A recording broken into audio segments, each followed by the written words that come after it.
But yeah. So I was thinking about this.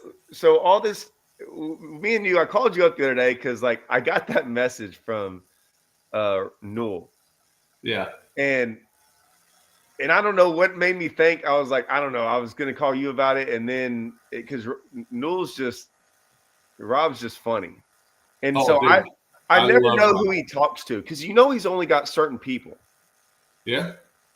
right? Yeah. Absolutely. And so I guess you were one of them. Apparently so. Like the late night ones, like they go like on an hour or two. You know, the ones that are the best was the first year that the Bass Pro Tour started, and a lot of yeah. So that was when we were on site, and a lot of times, if like when we would fly out the morning after the event, well, a lot of times Rob and I, instead of driving, from like early in the morning, driving an hour and a half or 2 hours to the airport, a lot of times Rob and I, whenever, after the show was over, like say we were at Conroe flying out of Houston, well, him and I would always get together and drive into Houston and get a room in the same hotel. And then we would like get a bottle of Crown and like really break down the tournament and what actually happened, right? Like in one of our other, we wouldn't stay in the same room. He'd get a room and I'd get a room Right. in the same hotel. But we'd go to one of the other's rooms and we would sit there and break it down, sipping on Crown Royal. Those were probably some of the absolute best Rob Newell conversations. I mean, because you get a couple crowns in that guy, and he's a really good friend of mine. You get a couple crowns in that guy, and he starts going into some places that like I didn't think that's where that conversation was going to go, but it did, and it's awesome. Like seriously, it's fun stuff. He was all like he knew Russell Cecil like Mhm. so before, and then so like and me and Russell I guess are somewhat semi known a little bit around the country Absolutely. of just fishing together, and we've been doing it for a long time, and it's like actually we're fishing a tournament tomorrow.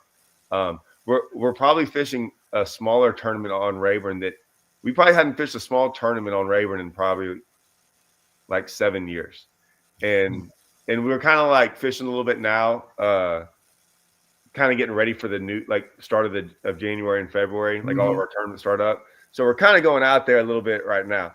But man, me and Newell it'll be a random phone call, like out of the blue.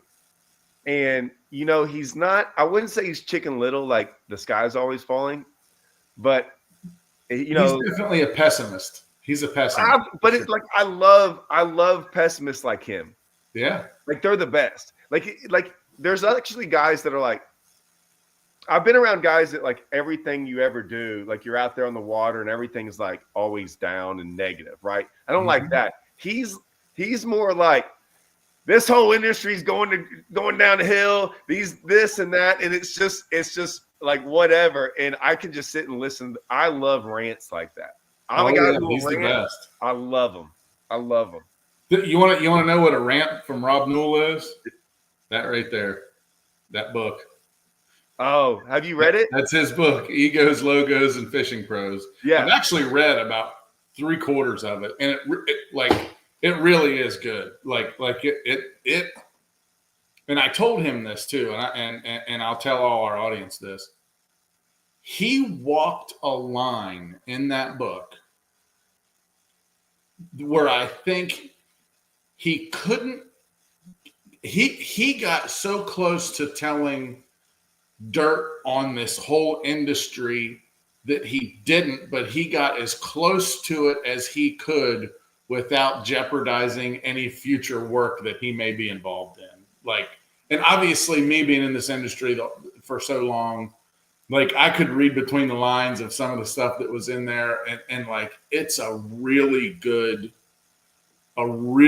book. And I'm not a big dude. I haven't read a book in 25 years, probably. Dude, I told him the same thing when he said, "Hey, you got to read this book." I'm like, I haven't read a book in like 20 years. Todd, you have to read this book. And that's another guy. I'm telling you, it's worth it. Like I've had it for like probably a week and a half. it's only like 175 pages. It's not even like it's that. It's Yeah, that. that'll only take me a month. It looks thick, but the print's really big. So right. It's not, doesn't take that long. I need to read it before, like, on my plane ride to ICAST or something.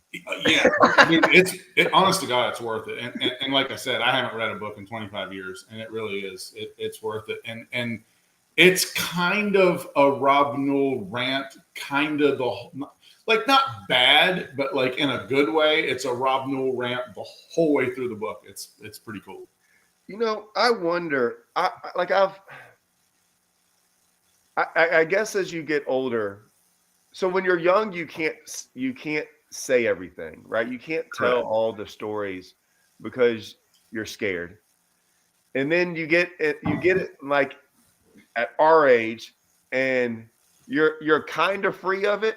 Like you kind of could go into detail about stuff.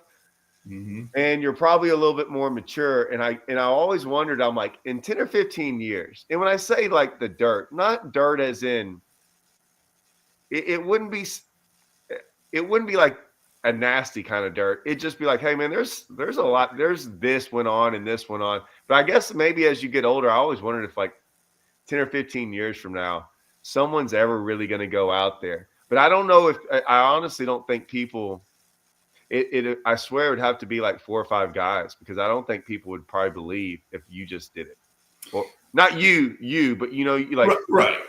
And when I say like, and I think this is what you're talking about too. When you say like dirt, I'm not talking about like guys that got killed and got cement shoes and thrown in the river, but like, some backdoor deals and some reasons why this decision was made and this and like our industry has a really easy way of things getting swept under the rug, and even in the era of social media, things come out. This guy cheated. This, that, whatever. It diminishes and goes away very quickly. Still, like now, the next time you see that dude, you might think, "Oh, that dude's a freaking cheater," but like. It dies down pretty quick. And I think we've had a lot of stuff happen in this industry that a lot of people probably forgot about. Yeah. I don't think, I'll be honest. I don't forget about any of that stuff. Yeah. I'm real bad about that. In the sense of, like, and when I say it's hard too, because when I think of stuff, I'm not always thinking of like the professional level. Like I'm thinking like, anything that I'm ever involved in, whether it be my smaller tournament within the industry, the big tournament stuff that I kind of know about, like, that's the stuff that I know about it. But then there's like, even like the local stuff. You've like called me before when like the tours on Rayburn and stuff like that. Mm-hmm. Rob's called me like, hey, what about this guy? What about this guy? And like, I remember when they were talking about when Marshall caught that big bag on Rayburn. Yeah. And MLF has a bad. I don't know if they do it because I'm not sure of how. I'm not knowledgeable of all the like somewhat locals around the country, right? And so on Rayburn, when they went to Rayburn, a lot of times they'll show these guys that are. They want to call them from Rayburn. They're not from Rayburn. Right. Like no locals aren't scared of these guys. Like locals aren't even like, I've never even seen that guy in a local tournament. So like most locals are like, yeah, that guy might be from within 100 miles of here, but he's not a Rayburn local. But MLF will like kind of, I know, like I get it. They're trying to like hype guys up. And they call me up. I'm like, no, that Marshall dude, no, that dude's freaking like, that dude's legit. Get ready. Like, yeah. Like I remember Jody White was like, I'm like he was naming off all these people. I'm like, nah, I picked Marshall. And he's the first day he catches like 12 pounds. And then day 2, 38. I'm like, he's like, dang, Todd. I'm like, I don't know why y'all doubted me. Like, I'm telling you, he can do that. No one else in the field can do that. He can do that. Well, you talking about ML and I know Bass does it too, but like pumping up these guys, and you said, well, they might be 100 miles from there or whatever. a lot of times that's those guys themselves telling us that. So, we don't, we're What? just going on the information that we got. Really? Yeah. Oh yeah. Like a lot of times, I didn't know that. And like, so sometimes and now that Rob's doing the invitationals and I'm not, that's where you run into a lot more of that. Like with me just doing the Bass Pro Tour now, I don't run into that much because it's a static group of guys all the time. Right. You know what I'm saying? But on the invitationals, it's there's a changeover of guys a lot more. But a lot of times, like we'll get the roster and we'll, I like before when I did it, I'm sure this is what Rob does now. Get down through the roster and we've both fished Rayburn and Toledo and now, covered events there and stuff. And like, I know all the little towns around there too, just from looking at the map and being there 6 or 7 times. Yeah. Like, and I'm like, oh, that town's close to Rayburn. Oh, that town's close to Rayburn. That town's close to Rayburn. And then you end up calling these guys and they tell you how much of an expert they are because, hey, I mean, you have to admit it. Everybody that's fishing in a tournament is probably an A-type personality. They probably, they're in there because they think they can do better than everybody else and they can take everybody's money. When really there's only a finite little group of us that actually do that. But everybody on tournament morning thinks they're going to go out and win, or I don't know about win, but thinks they have a good chance at winning. Well, and obviously, there's only a very small, as by fishing all those big events on Ray. I guarantee you, it's probably the same 10 guys in all those tournaments on Ray. Well, right? I'll put it to you this way: Rayburn is very good about, and I want to say I want to say Live Scope might be changing that. Yeah. But before I see that. But before Live Scope, Rayburn was very good that you can be, and I don't want to say that I shouldn't even say this, but I'm gonna say it out loud. I'm not saying you're a nobody, but Rayburn was good about the fact that you could come into Rayburn and beat everyone. You could. Okay. So Rayburn always it was very hard to dominate Rayburn, very hard. And so and I'll put it to you this way. This is like, this was a stat I brought up for like 20 years. And I was like, name me a person on Rayburn who's won back-to-back tournaments, back-to-back weekends. And I know someone who's done it. I'm not going to say, but like, no one can ever hardly name someone. Right. It's almost impossible. Like you'll never, like in like 20 years, you've never seen it. I've done it, but I'm saying like it might have happened the other day. I'm not sure, but like, and I'm not saying like a tournament, like we rarely have tournaments with like 50 guys. I'm talking about usually like 100. Most of them are well over 100, but you just don't see it. So like it shows you the turnover to a degree, but I'll put it to you this way. If you do have a bag, like you roll up in there with 25, 27 pounds, you're only looking for like 2 or 3 guys. Yeah. Like I don't, whatever it is, you're looking for like 2 or 3 of those guys. And those guys are like, if those guys get out of the way, you're like, oh, okay, I probably got it. Yeah. But, Yeah, no, I know exactly what you mean. Like, so I grew up in Maryland and I fished a lake, just a small 10,000 acre lake called Deep Creek Lake. And I fished the Potomac River a lot before I moved full time to Florida, and that was in like 2004 when I moved here full time. But from like 1997, I was coming down here in the wintertime, guiding at Roland Martin's Marina all winter and fishing a few tournaments here and there, but mostly guiding at Roland Martin's Marina. And then I'd go back and guide, in the summertime on just back in Maryland. But mostly back in Maryland, it was fewer guide trips, more just fishing tournaments.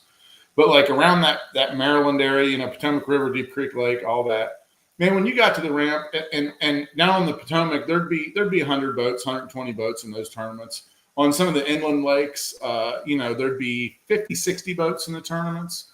And in reality, I mean, don't get me wrong, every once in a while somebody, caught a big bag and won. But in all those lakes around there, like in that mid-Atlantic region, you knew there was only 4 or 5 teams that really legitimately had a shot at winning. Everybody else was just kind of, and a lot of times it would be, say 3 of those 5 teams would be in the top 5 every week. It was a lot more in the fisheries that I grew up before moving to Florida. It was a lot more dominated by certain teams for sure. I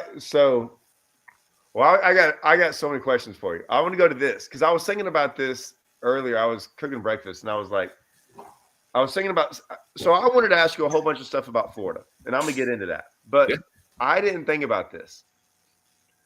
I never had fished a big event before. I'm not going to call it Bassmaster Open. They had the FLW. I guess they were in the opens. I guess they were FLW opens. Like, what was that? Like 8-9 years ago. So the FLW opens were part of the FLW tour, but they were just a higher paying tournament. But anyone could get, like, you didn't have to fish the whole tour. I'm pretty sure it was a high entry fee. Well, back then it was a high entry fee. Like okay, $1,600 so it was like $4,000 or $5,000. Was it that much? I don't. Well, so I know because they went to Rayburn. You know where I'm going with this. So this was the first one I'd ever fished, and it was so hard for me to put up like that kind of money because I'd never done that before. And I'm trying to think about what year that was. Well, anyways. We had that tournament, and I got in it. Phil Marks got in it. There were like all these guys, and Phil caught that big bag. Yeah, but they won. Someone was in the lead that was not from Texas. You guys. So I still tell this story to this. I want everyone to know it was JT. I came in. I'll tell you day one. I want to hear about your day one. I'm going to tell you about my day one, and I can't make the story up. But I came in there. I'll tell you why I was so excited. But I came in there and I'm like, JT's, you were leading it, correct? Mm-hmm. And I was like, huh? And it's not a knock on you. It wasn't. It was just, like I said before, in all these tournaments, you had this idea of like who you were worried about, right? Right. And I was like, and at the time, Rayburn was fishing really weird, and it didn't seem like it was a shallow deal. And I just wasn't like, you weren't on my radar of going, and that's like I know that's not it. Like, you could go up somewhere and like be leading a smallmouth event, and every single smallmouth guy would be like, huh? Right? I mean, it happens sometimes, and that's what's cool about fishing. But I wanted to hear. I asked you about that day later, but we really never talked about it. But so I had some pretty interesting stuff happen that day. So for one, where I started, I caught like a 7-pounder on my third cast, and I found a lay down tree. Were you deep or shallow? That was on a ledge out in the middle of the lake, but it was weird because the tree wasn't on top of the ledge. It was down at the bottom of the ledge. And that's not typically kind of stuff that I look for offshore fishing. Right. I like a tree that would be on top of the ledge, not down, at the base of the ledge down here. But I mean, I side imaged it, and it had some dots on it, in practice. And I fired a crankbait up there, and I caught, like a 3-pounder. And I never threw back up there, just marked it, whatever, same old stuff. But that kind of got me led out to like just looking for brush and stuff like that, kind of just out, off the bank. And really it kind of led me to looking like out on the flat stuff in like 20 to 30 feet of water instead of looking like along ledges and stuff like that. And I ended up finding a little group of trees, and I think it was, I don't even know the names of any of the creeks or anything. I could probably find it again. It wasn't very far from the bridge up there. Really? But there was one tree in that cluster of trees, and like I said, this is all side imaging stuff. There's one tree in that cluster of trees that stuck up a lot higher than all the rest of them. And I remember Greg Hackney telling me about fishing at Falcon one time, and he won that like east-west shootout or whatever on Falcon, and I finished like 4th or 5th or something. But he told me, he said, Jake, I found a group of trees, and there was one tree sticking up higher than the rest of them, and that tree was just full of giants. And when I saw that on the side imaging that day, I was like, that's exactly the same kind of shit that Greg was talking about. One tree and a cluster of trees sticking up higher than the rest of them. And I was like, well, it looks like it's got some dots in it. I don't know. So I fire not a 6XD, but just a Series 6, because it, in my opinion, goes through wood a little better than the XDs. It's just my opinion, whatever. I fire a Series 6 up there, crank it down, hit the tree, bounces off. I catch, like a 2 3/4, 3-pounder. I go, hell, I got 2 spots. How about this? And then I ran around for like the next day and a half in practice and found a couple more things like that. But anyway, so the first day of the tournament, I pull up on the lay down tree that's laying at the base of this. And, it's all the stuff. You're out in the middle of the lake. You know what I mean? And I fire up there, and I think I missed it the first time. And the second time, one like took the water off my crankbait, but didn't get it. Fire up there a third time, and I catch like a 7-pounder. I don't know if it was 6.5 or 7. It was a great big one. I don't remember what it was. And then I catch like 2 more decent ones off that. And if I remember right, that tournament was in the fall. And it was November, I believe. Yeah, and it wasn't it's still Rayburn, so you still have to catch some good ones, but it wasn't like a February or March tournament. Yeah, it's usually 20, like I said, 20 pounds. I think you had a so dude, I got a 7 and a couple of, a couple of 2 3/4 or 3, whatever. Like I'm like, I feel pretty good, and it's only 8 o'clock. Like I mess around because right at that point in my career was because a lot of my career, I fished under that FLW umbrella. Most of the career, I had a team deal. So I had my entry fees taken care of. I had a truck to drive, but I didn't really have much other sponsor money. Right. So I was living off of winnings. No, I know. Trust me. I mean, don't get me wrong. I was super fortunate that I didn't have to pay an entry fee and I didn't have to pay a truck payment, but I was still to go home and pay my mortgage money, and my light bill, and I was doing that from winnings. So every time I got to a point in any tournament day when I knew I was like trucking along to definitely finish in the top 50, I just felt better. You know what I mean? I was just like, I'm going to take 10 grand home and all the bills are going to be paid for like 2 months.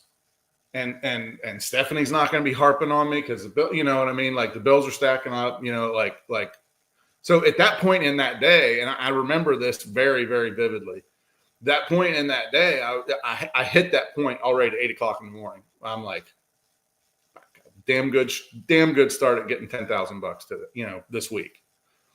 So I think, well, hey, that tree sticking out of that cluster of trees, it's right over there. Let's go finish this limit out quick, and I'm going to go scan the rest of the day. You know what I mean? I go over there, fire that Series 6 up there, crank it down, bounce off branch, loads up like a 3 3/4. I'm like, attaboy. One more fish. We're in good shape. Fire it out there again, bounces off the top of the tree. It stops in this giant head shake, and it just starts peeling drag. And I'm like, I got a striper. I know there may or may not be stripers in Rayburn, whatever. Story gets better. Right. I got a striper. I mean, it's just, and I probably got it on 12-pound fluorocarbon or whatever, and then it kind of turns, and then I can feel it on the branch. And I'm like, I really want that plug back because that's the one I'm getting. But you know how it is. Yeah. I hate to tie new crankbait on. When you get one that's catching them, 100%. I don't give a crap if the paint's wore off of it or not. However that wiggle is, that's the one that I want. And anyway, and finally it kind of comes out of the tree, and I had to troll around the tree a little bit and get it out because I want my plug back. And then all of a sudden it's like came back to life, and it's fighting again kind of hard. And then it comes up, boils out there, and I'm like, dude, that's a largemouth. And I get it up there, and it's like a 4-pounder. Dude, there is, and I live in Florida, there is the biggest bass I've ever seen trying to take that crankbait out of that 4-pounder's mouth. I mean, like big, right. like 12, maybe. I don't know. Like it was this big around and like this long, like, I don't know. And it's just chasing that 4-pounder around. So I hit the button and I let, because the crankbait's hanging out of the fish's mouth, not gagged. It's hanging out of the fish's mouth. And I let it go down and then ease it back up. And finally, I don't see the big one anymore. So that's my limit fish. And I got a good limit now. But I swear, I had that great big one hooked. I think that was the first fish I had hooked, because that's why it was a peel and drag, and like I swear I had that fish hooked, and somehow the 4-pounder got it out of that fish's mouth, and then that fish wanted the bait back. That's the only thing I can think of. But dude, I had the opportunity that day to have, like, it would have been the biggest bass I've ever weighed in a tournament, ever, by far. And I don't think I've ever weighed in a national tournament. I don't think I ever weighed a 10, but I've weighed a couple of 9s and a couple of 8s, and it wasn't even not even in that category. Like, not like whole different fish. Like, so that was my Rayburn story for that day. And none of that stuff throughout the rest of the tournament. It just kind of got worse and worse. And I really never found a whole bunch of that kind of stuff. I really didn't have anything to back it up. And well, I don't even think I made the top 10 in it, but still I got that $10,000 check and I went home. And that was it. Like I said, at that point in my life, that was before I got, some of the better deals that I've gotten. And that's a big deal to me to get that $10,000 check. When I fished the tour, I remember every single, like on day 2, and I don't know how, but like you knew the fish, like whatever fish it was. Now I'm not even saying it was like, especially if you did good on day 1, but on day 2, there would be a time in there where you caught a fish and you're like 10 grand. Oh yeah. Oh, I mean, you knew it. And like like you said, you're not over there like Ike and aliening it up, but you're just like, you get it in and you're like, there's a whole thing going, all right, I got 10 grand now. Okay, good. Now let's go. Right. Yeah. So now what can we do? That same event, I want to say, I'm usually really good about this.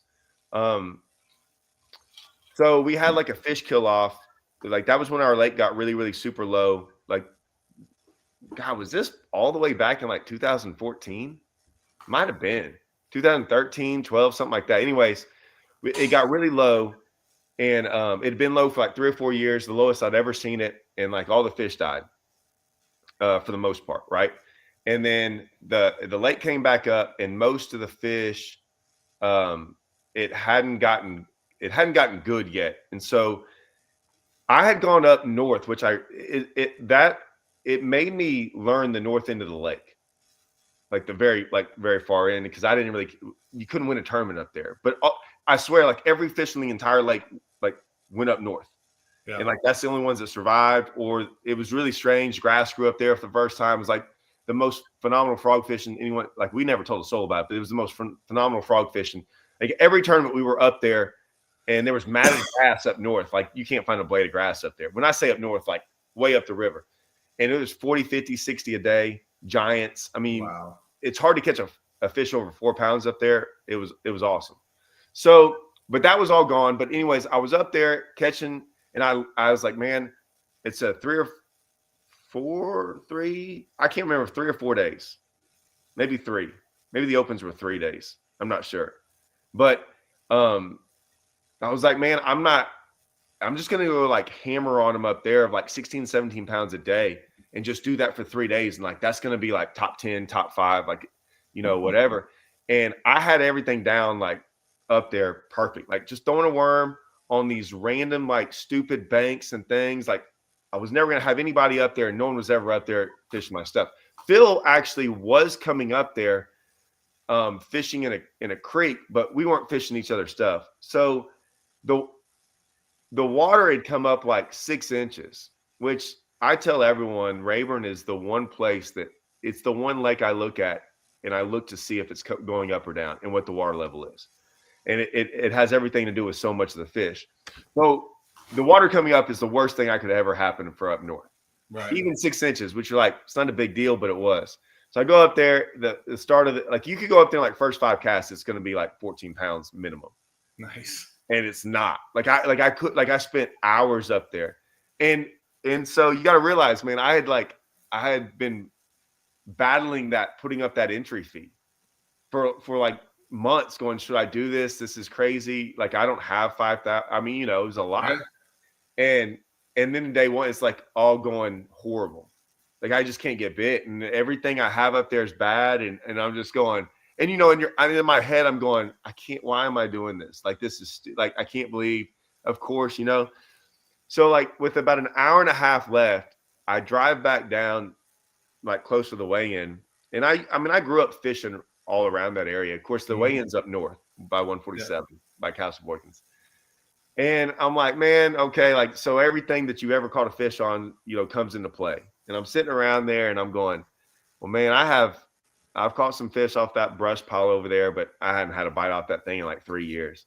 And I go over there and I'm fishing it. And I remember it had gotten real dead sunny, dead calm, slick. And I throw in that pile about the second cast, I get a bite and I bow it up. Cause I was like, and then when I do it, just, and I'm like, dude, it's a big one. And because, we had coinglers back then, right? Mm-hmm. And my coingler's back there, he was kind of an interesting dude. He didn't really say much, kind of weird. But anyways, I get on it and he won't come out. And he's going back and forth. So about a minute, I'm sitting there like this. I'm like, God, like I'm telling him, I'm like, this is a big one. Now, you know how everyone says that, right? Oh, yeah. But I was like, man, I know I've done this before. And so, but he's hung. And then he finally got to the point where there's nothing, right? It's just there. Yeah. And so I'm sitting there looking around and I'm going, and I remember how calm it was because like it was like glass. So I wasn't even on the trolling motor. I'm just sitting right over it. And I could put my rod down and it wouldn't matter. And he's like, what are you doing? And I'm digging through my boat. And I was like, I'm gonna pull this brush pile up. And the guy goes, huh? I said, I'm gonna hang this brush pile. I'm gonna pull this brush pile up and there's gonna be a fish on it. Yeah. It's gonna be, he's like, can you do that? I'm like, I don't know. Why not? Why wouldn't you? Why wouldn't I? He's like, well, what are you going to do? I'm like, I don't know yet, but I'm going to get a whole bunch of 80-pound braid. I'm going to freaking hook it down there on some treble. I was like, the whole tournament, I'm telling you. And that guy's sitting there. So I'm getting out weights and treble hooks and braid while my rod's sitting there. No one's touching my rod. It's just on the front deck, just sitting there, not even like unspooled. And I'm doing all this for like 3 or 4 minutes.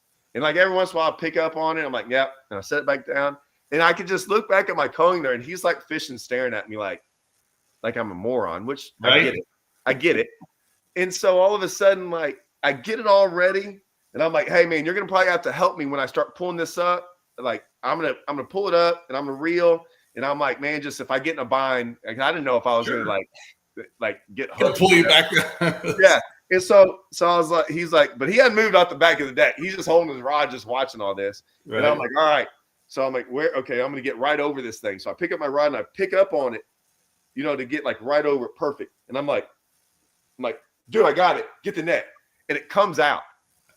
And so it comes up and it's dang near dead, right? Because it's been sitting down there for like 5 minutes, just hung up. Yeah. It floats to the top. I net it. I mean, not floats, but when I reel it in, he didn't fight any. He just came to the top. It was a 7.5. And I was going, and I can see weigh-in. Like weigh-in's right there. And I'm like, oh my gosh. Because I still had like 12 or 13 pounds. Maybe. Yeah. I had enough. I'd caught him up there, but nothing like what I was expecting. Right. And so I was like, oh man, I got a decent bag now. And so I was like, all right. I'm like, hey, let's go. Because I think we only had at this point in time like 7 or 8 minutes left. And he's like, all right. So he gets in and I take off away from the not going. He's like, where are you going? I'm like, well, I'm gonna go hit another spot real quick. He's like, hey man, we only have, I'm like, takes me a minute to get over there, dude. Watch this. So we pull up, there's a point over there that it's one of the most obvious points on the lake underwater. And it is probably like the first point I ever fished on Rayburn where I actually caught a bunch of fish. Like it was one of those deals where like 10 years earlier. And then I can probably tell you I haven't caught a fish off that point in like 10 years. But anyways, at the time it was okay. I have caught a 10-pounder off it. But anyways, I rolled over there, first cast with a worm because there was a lineup on it, and catch a 4-pounder, like a 4.5. And I was like, all right, now we're in. And so I rolled up there. So I rolled up there and I had like 20 pounds. I think you had like 21, 22. I think. Something like that. And I was like so excited. Not because, don't get me wrong, but I mean, 5 minutes earlier, I was like, right, like in the worst possible mood ever. Well, and like, 14 pounds in that event wouldn't have been that bad. No, it wouldn't have been that bad, but I was going, but yeah, now I got like 20, right. And I'm going, now I'm still a realist, and I was going, I don't know what's going to happen tomorrow. This is not good, but and it was, and I think I ended up, I think I barely missed the cut. I think I lost like 1 2.5 pounder, and I make the top 10, and I still didn't do all that good. But I guess I did do good. But I'm, like, oh, yeah. And then Phil went on to catch that 30-something pound bag. And me and Phil, obviously, from about a year or two later is when me and Phil like became real good buddies. And we started like catching a lot of big bags out there. Me and then me and Russell and whatever. And I always told Phil, I said, you were the reason that I caught because after he caught that bag, I was out there on Rayburn like 3 or 4 days a week. Yeah. And all I did was I was doing what I was like, I'm going to figure out how to catch. I don't know how to catch them. We had caught 30-pound bags before, but I've never caught them like that, like off of spots. And so, and I wanted to see this, like, this is, so like Rayburn is a spot, like it tends to be for some people, right? Yeah. But when we had caught 30 pounds before and stuff like that, I mean, we had caught it up sight fishing. Me and Russell have caught it frogging, which is not a spot. I mean, we caught 31 pounds. I've caught 30 pounds a lot doing different things. And so we won a lot of tournaments almost never off spots, ever. Like, we were pattern fishermen. And so, I wanted to figure out how to go catch one of them, like, bags off a spot. Right. And I didn't know how to do that. And I'd been on Rayburn a long time, but I was like, that's not how we fished. And so, and then I kind of started figuring it out. And I always told Phil, like, it was your fault, Phil. Like, cause I was like, there's no way I'm going to keep on getting beat like this. I wanted to know what that feeling was like. So, yeah. You were saying about, and this isn't particularly about Rayburn, but you were saying about, not going Ike and Ellie on them and all that kind of stuff. Well, there was one time in my career when I actually did that. And it's a pretty funny story, but it was one of the first years that I had actually started getting, some pretty good sponsor help. And I don't like calling them sponsors. They're advertising partners, because when you sponsor somebody, that's when you give the Little League $300 for the jerseys, and you're not getting anything in return. God, you sound like Ish. You sound just like like Ish is the same way. But it's true. It's true. What we do as well, most of us, what we do as anglers, people are paying us to make sure they sell more of their product. And you have to treat it like that. You have to treat it like a job. But it was one of the first years that I actually had a lot of those kind of partnerships. And it was the last tournament of the year for the FLW Tour. It was on Chickamauga, and I was not in the position and the points that I wanted to be in. I was right on the bubble for making the championship. It was the first year that I had any bonuses in my advertising contracts, that if I made the championship, I got a $5,000 bonus, or a $10,000 bonus, or this or that. So it wasn't just the guaranteed $10,000 check at the championship. But I was going to have to get a $10,000 check in that tournament to make the championship. And I had an okay first day. The second half of my career, I really liked those offshore lakes and stuff like that. Like, I kind of really tried to get on that trend of that. But I did okay the first day, and the second day I had 4 pretty good fish. But I could, like, on Chickamauga, believe it or not, as good as it fished back then, for whatever reason, one of the reasons was a bunch of the holes that I tried to run to already had a boat sitting on them and stuff like that. And there was about an hour left in the day. And I had this one brush pile that was shallow. It was in like 9 or 10 feet of water. I had this one brush pile that was shallow, and I was running by, and I saw it on my GPS. And I looked over there, and I'm like, nah, that's not the. And then I'm like, I actually passed it. And then I kind of turned around and went back to it. And I pulled up there. And it was brush, believe it or not, again. So I wasn't throwing a Series 6 this time. I was throwing a Series 5, but not the XD, because I was hitting. And I first cast, man, I hit that brush pile just perfect. And I was like, as soon as it bounced off, I'm like, nothing happened. I'm like, you got to be kidding me. I stopped and wasted this time. Anyway, I throw the crankbait up there again, hit the brush pile again, perfect. And I miss it the next time, and I threw the wrong way, like to get back to it. And I realized as soon as I threw it, I was like, I'm casting further away from it. And I start burning it in, and dude one just locks it up, just out there in the middle of nowhere, just locks it up. And this 5-pounder comes up. Dude, I skied that 5-pounder on 12-pound line on a Series 5 across the surface like it was a flipping stick. and I don't remember. I think I netted it because that was in the stage where I wouldn't let my co-anglers net them anymore because I had a couple of issues and just started doing it myself. Me too. But anyway, I scooped that 5-pounder up and I just started screaming every expletive that you could. Dude, I was talking in cuss word tongues. I was saying stuff that didn't even make any sense. And Stetson Blaylock was like a quarter of a mile away, and we're idling in at the end of the day, and he goes, "Dude, how big was that fish that you caught down there?" And I go, "It was like a 5-pounder." And he goes, 5-pounder? And Yeah. I go, "Yeah." I go, "It was my 5th fish." And he goes, "Well, you were pretty excited." And I was like, "Dude, that was like a $70,000 bass." Right. Me. Yeah, I was excited. I went from thinking I was going to lose, not even get any of that money, to, so I got $10,000 in the tournament. I got a guaranteed $10,000 coming, from making the championship, because that solidifies I made the Forest Wood Cup for that year, and then those sponsor bonuses for making the Forest Wood Cup. And I remember telling that to him, and he looked at me like, how did you make $70,000 from one bass? And I was like, I made the $10,000 check, made the championship and sponsor bonuses. Yeah, that was 70. I was pretty pumped up because still at that point in my life, then I didn't have a lot. You know what I mean? I was just starting to get into, making some decent financial stuff. And I was fired up. So that was probably the only time I ever went full Ike, but that was it. Right out there in the middle of Lake Chickamauga. I went a little. I knew no one was around, but I went nuts only because I knew Watson was around me. We were at Dardanelle. Yeah, we were at Dardanelle. I was leading the tournament. No, hold on. Was I leading day one? I think I was leading day one, and it's day two. It's 12 o'clock, and I've got two fish on Dardanelle. It's a Toyota series, and so I think I'm leading it. I'm pretty sure I was leading it. Anyways. Because I had I think I was leading. I had like 22 pounds or something, 22 or 23. I had a bag. Like everything went like it was the most.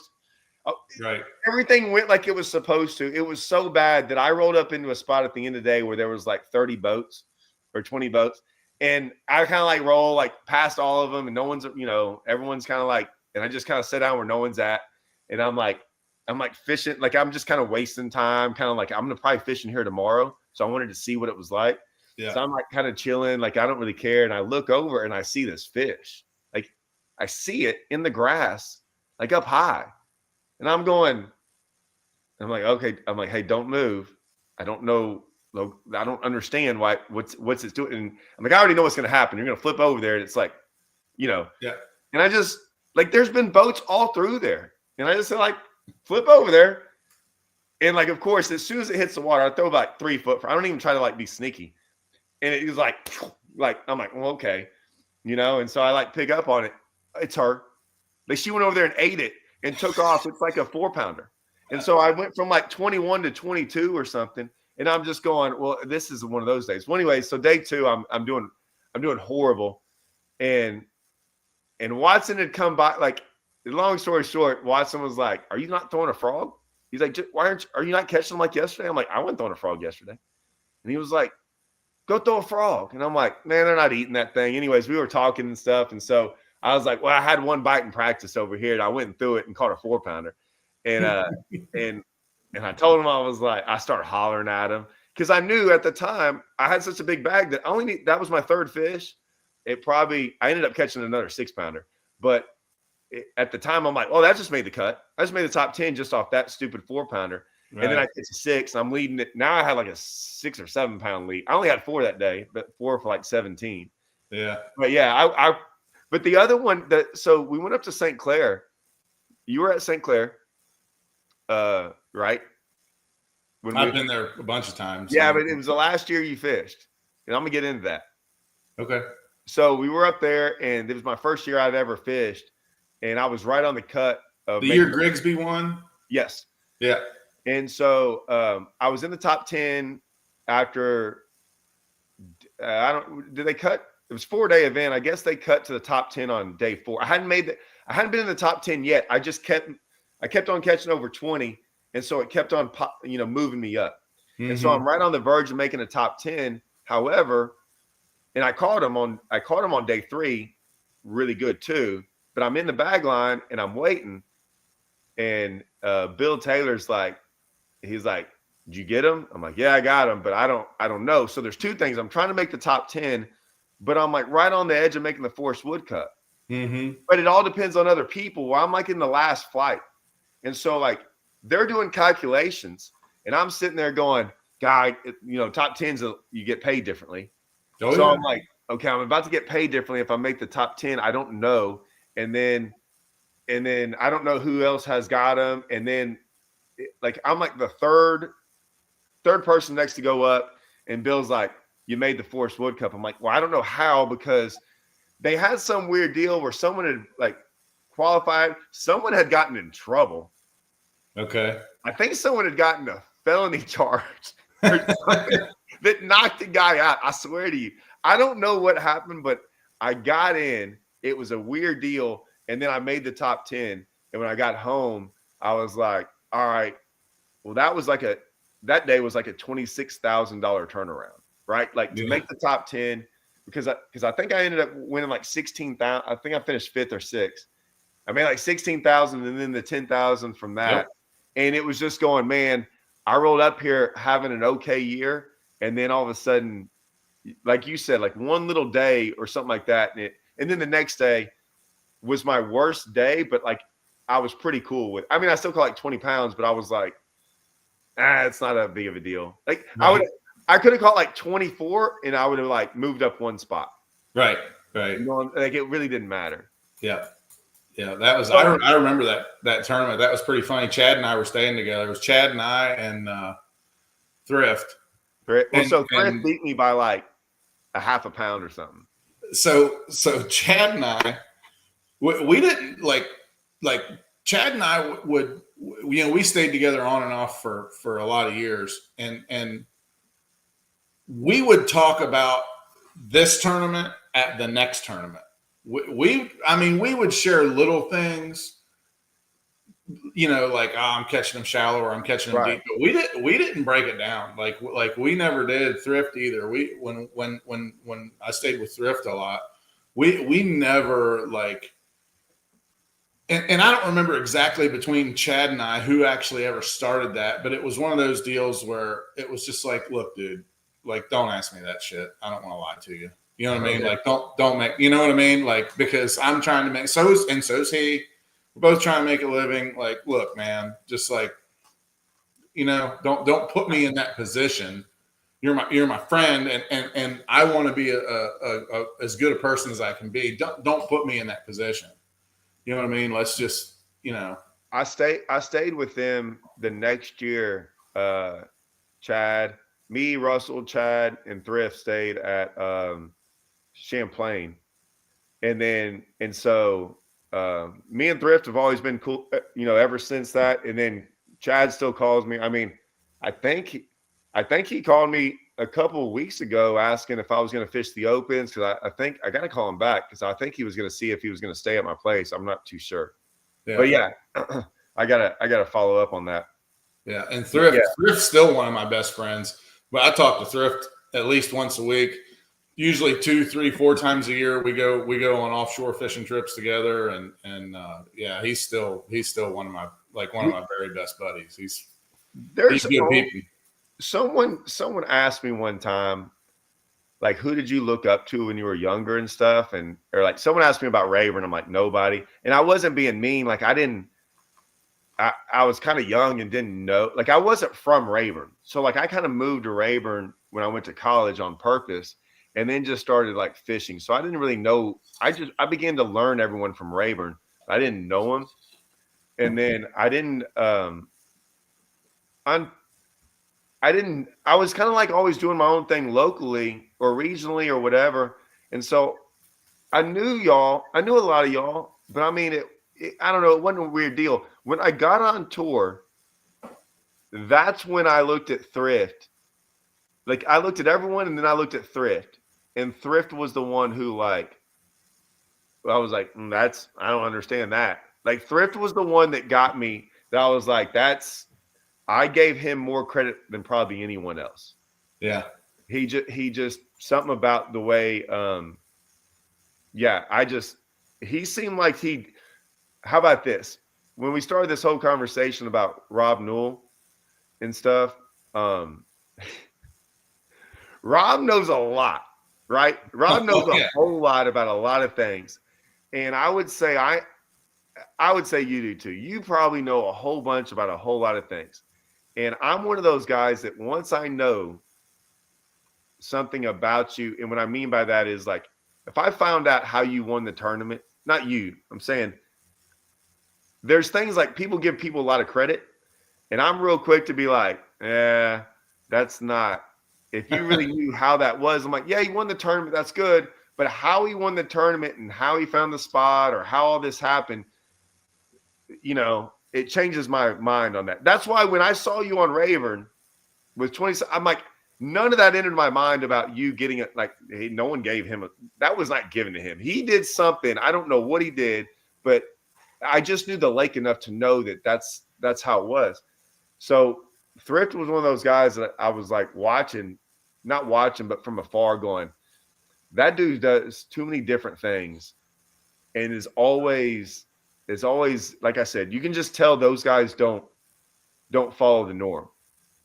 Yeah, no, and I know that it's all out now, so it's not that big a deal. But I always called Thrift the king of that mid depth. You know what I'm talking about? Yeah, like and I'm not 5 to 10 foot stuff. I'm horrible. I don't care what time of the year it is. Thrift will beat your ass in 5 to 10 feet of water. I don't care. I don't care what time of the year it is. He's good at 10. I'm like 5 and less, or like deeper than that. But that mid-range stuff is. Well, me too. I'm comfortable either shallow or 16 feet or deeper. Super comfortable. Take me anywhere. I'll catch a couple. I might not win the tournament, but I'll catch a few. But what Thrift was doing all those years, and like I said, it's out now. He's not going to chastise me for saying this, but he figured out that damn Google Earth Pro and going back and finding those little hard spots and all that stuff when the lakes were drawn down in the fall. So Thrift is one of the guys, like I told you, he's one of my best friends, but my utmost respect for him. I don't know, maybe there's a couple of guys that treat it. There's a handful of guys that treat being a professional angler like a job way more than the other probably 300 people out there in the world that say they're a professional angler. Ish Monroe on the sponsorship side, and Van Dam was probably up there too, on the sponsorship side doing Van Dam's number one. Nobody treated the art of catching a bass like Brian Thrift, and he still does. But and dude, I roomed with that guy so long. Is that the OCDC kicking in though too? Oh, I think some of it, yeah, for sure. But the line stuff, no one will believe us on the line stories, correct? Oh no, they wouldn't. He relines every day. But in fluorocarbon, dude. Now that I'm just doing television shows. One cast, he'll redo it. Oh, absolutely. Every single rod gets redone the next day. Dude, I've got fluorocarbon line out there in my garage on reels. I guarantee you I don't re-spool my fluorocarbon now until when I'm casting it, the knot's hitting my thumb, and then I re-spool it. Do you know when I do it? This is my deal. So I got a tournament. Say I have a tournament tomorrow. And so all the rods, I don't know which ones I've re-spooled or not, right? But if I'm like, those 4 rods I'm going to go fish with tomorrow, those are the ones I re-spool. Right. The other ones, like, whatever. But those 4 I'll re-spool. And every once in a while, I might be, and usually in the winter time, now I might re-spool a little bit more when like January comes along, but you got to realize that when you fish locally, you got like one every weekend. So I'm like, okay, I'm going to kind of like get some of this, but for the most part, like whatever I re-spool, I'm probably not going to re-spool anything for tomorrow because it's a smaller event. I'm going to go with it. But seriously, Thrift, The first thing he does when he wakes up in the morning, and when he's at a tournament, maybe not during the tournament days, but the practice days for sure. But when he's at home, when you're anywhere with him, the first thing he does is he wakes up and he goes on the Tackle Warehouse new releases for that day, because it changes every day, or it used to. I haven't looked at it in a few years. And he orders every single bait that was a new release that came out that day. And when he gets home, he goes to the lake and he experiments with every one of those baits and learns everything he can learn about every one of those baits, because he feels like when you get a new bait, you have it to you for a little bit before all the fish have seen it, if it actually works. And so he spends a lot of money on every single new bait that comes out. He buys every single one. And the other thing he does is he will sit in his office out. He walks out of his house, goes out to his office out in his shop, and he will sit there for 8 hours from 9 a.m. to 5 p.m., just like it's a job, and studies Google Earth and finds all that 5 to 10 foot deep stuff when these lakes are down in the fall and in the winter. Finds that individual stump out there, or that individual hard spot just along that bare bank. There's a little hard spot out there that when the lake's at normal pool, it's going to be in 6 or 7 feet of water. And people know those tricks now. But what they don't realize is Thrift's work ethic. Like, he doesn't just go screw off and go deer hunting No. I mean, he does deer hunt, but he does it on Saturday. Right. He works Monday through Friday. He does. He is doing something as a professional angler, even when there's 9 to 5 Monday through Friday, even when there's not a tournament going on. And that's what makes him stand apart. Don't get me wrong, he's a hell of an angler. Yeah. But it just his work ethic is what makes him stand out. So like the way I fished, I would say, was always different than everyone else. And I did that because of moving to Rayburn. Well, it started when I was younger. I'll take that back on Livingston. And because I have a question about this. I heard this is true about Thrift, so I want to ask you.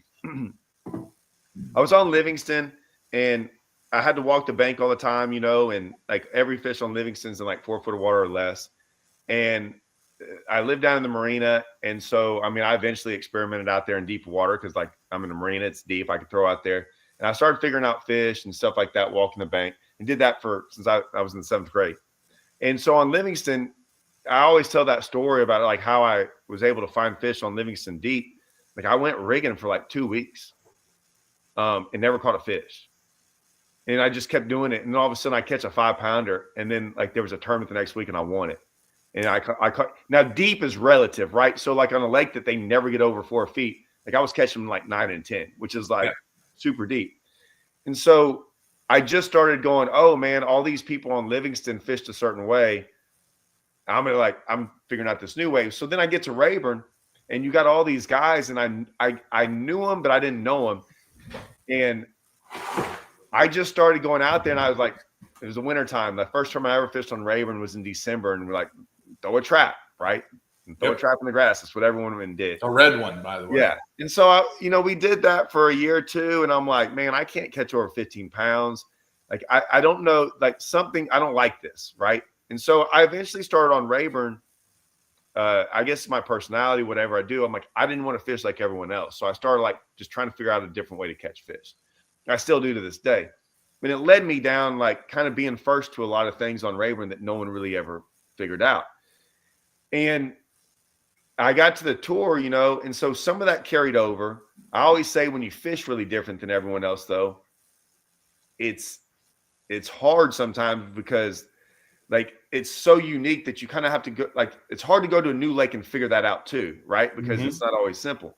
And sometimes it worked, sometimes it didn't. What I'd say though is, and I'm not saying it's not like I don't do what everyone else does too. I'm just saying like I'll pull that stuff out and try it for a while here and there. Thrift was always, and I saw it, and then someone said it. They're like, Thrift was real good about like looking around the lake. He wasn't like looking at people, right? He wasn't like watching people, but he was like, oh, so everyone's fishing boat docks. All right, cool. And like he'll never fish a boat dock. Like, Yeah. Oh he yeah. feels about seeing what people did, and it's like, that's the major pattern. This is the secondary pattern, and I'm not going to do any of those and do something else. Yep. And I did that, but I don't think I did that because of the way I fished, not because I think Thrift like studied it that way, right? And like is that true?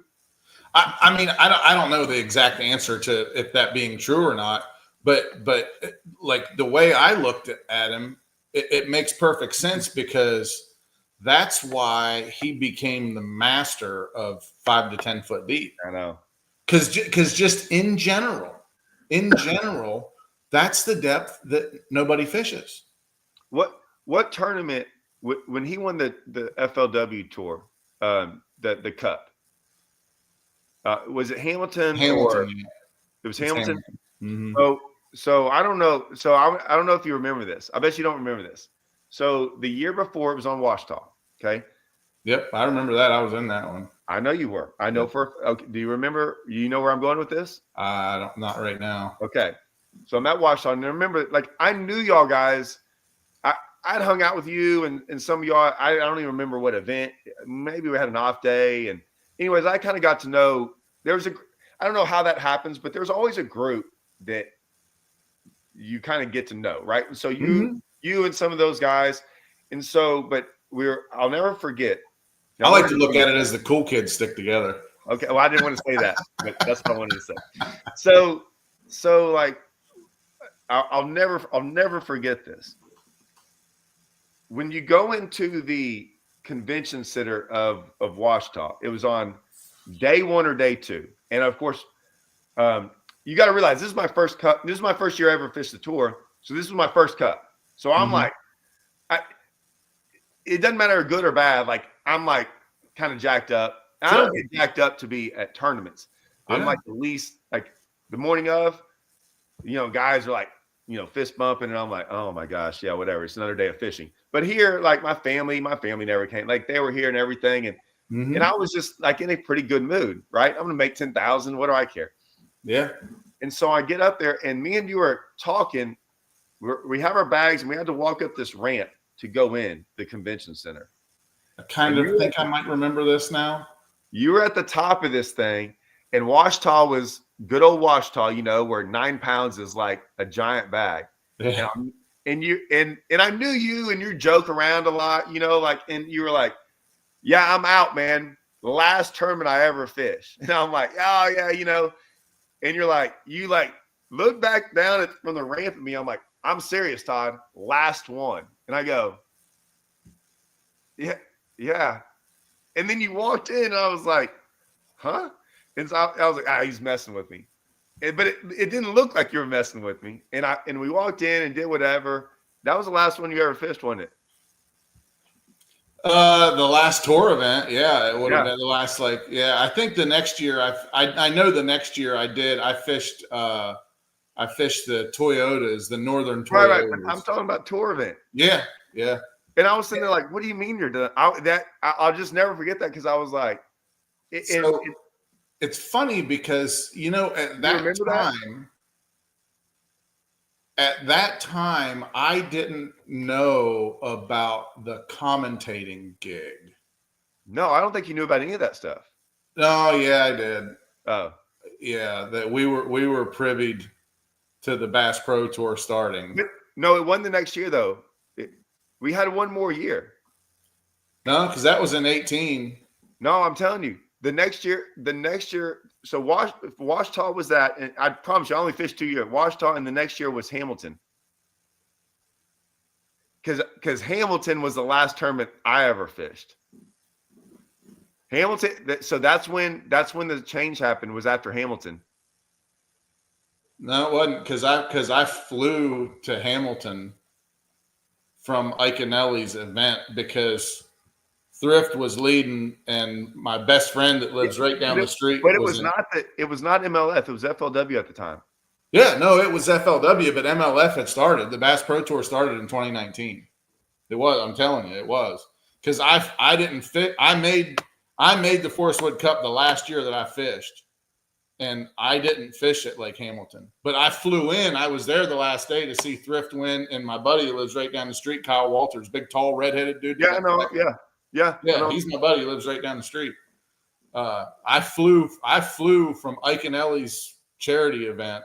I was driving home, and I saw them two were in first and second. So they might have bought it, but the BPT hadn't started. It was starting like it started in 2019, dude. Promise you it did. 100%. Because the second year was 2020. The second year was 2020, and that's when COVID was. So were they fishing both? Yeah, the FLW still existed. So they were fishing both. Okay. Yeah. Okay. Yeah, the first 3 years there was still FLW. Yeah, no. Okay. Yeah. Well, I quit that year because. But I knew about the BPT. So when I looked down at you and said that, yeah, okay, I knew about the BPT, but they hadn't offered me the commentating deal yet. But because the guys that they were inviting to fish the BPT, they told us about it at ICAST, and the Forest Wood Cup was after ICAST. Gotcha. Okay. So I would have known about that. I would have known about it then, but I didn't know about the commentating thing. That commentating thing, the way that kind of went down was a little bit weird. And dude, super, super happy that I did it. And it's really only gotten better over the last couple of years. But the first time they asked me to do it, I told them no. I was like, no, I'm an angler. I'm not. I know. I'm not doing that. That's stupid.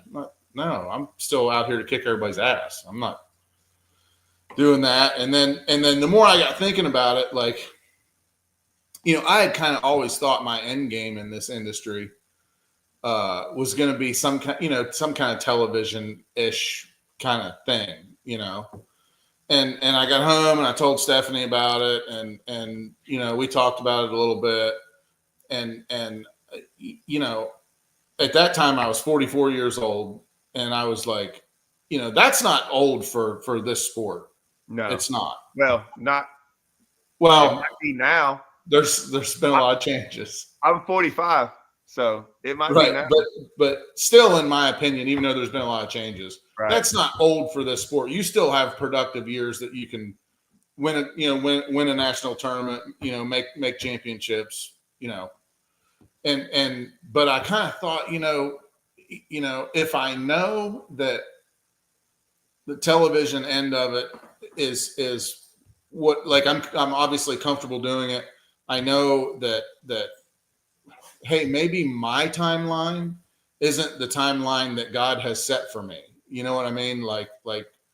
And an opportunity for one of the national tours to want to hire you on to do this, maybe you better really think about that, because if that's what you think your end game is, and even though I say 44 isn't old in this sport, you have less of your career in front of you than you have behind you, for damn sure. So, I called him back, talked about it a little bit, and obviously, ended up taking the deal. And it was a pretty good transition for me, because at that point I had a lot of, I had some pretty good advertising partners going. Things were going pretty good for me. Most of them actually stayed with me, even though I made the transition to that. But I immediately started the next year. I started the fishing show with JT Kenney, which airs on MOTV. And I started that. And then, like I said, a lot of those advertising partners I had for tournament fishing stayed on and bought advertising with my outdoor TV show. And then, so last year I just added on JT Kenney's Florida Bass, and that airs on Sportsman's Channel and World Fishing Network. So I'm actually, not only am I doing 87 days a year out in Tulsa, Oklahoma at the studio for MLF, but I'm also producing 24 episodes of my own two fishing shows too. So I've heard people say, how do you like retirement? And I'm like, dude, I work way harder now than I ever did when I was fishing the tours. Even on the years that like, and I know I'm jumping around here a little bit, but even on No. the years like when some of the best years I had were the years that I just fished as much as I could fish, and like it almost made you fish like more free and not worry about not worry about so much, and almost just like let your intuition flow a little bit more.